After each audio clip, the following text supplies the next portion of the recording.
On a plusieurs niveaux d'intervention, les moyens du groupement de gendarmerie qui ont permis, à partir d'un appel 17, donc l'appel d'urgence classique,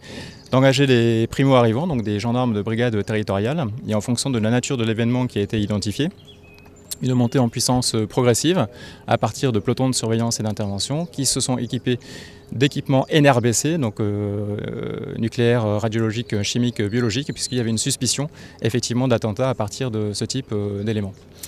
À partir de ce moment-là, les éléments recueillis étant particulièrement importants, nous sommes montés en puissance avec des éléments de niveau national, notamment la cellule nationale NRBC, l'Institut de recherche criminelle de la gendarmerie nationale et également le GIGN, plus un escadron de gendarmes mobiles. Alors en fait, on se prépare à une éventuelle attaque terroriste de manière entre guillemets plus classique sans l'intervention de la composante NRBC, ce qui nous permet de travailler nos actes élémentaires au niveau des militaires et des personnels civils,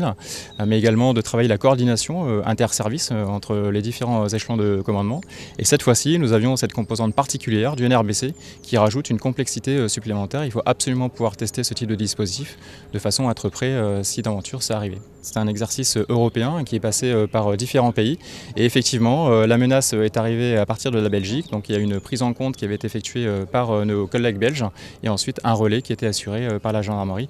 dès lors que la frontière a été franchie.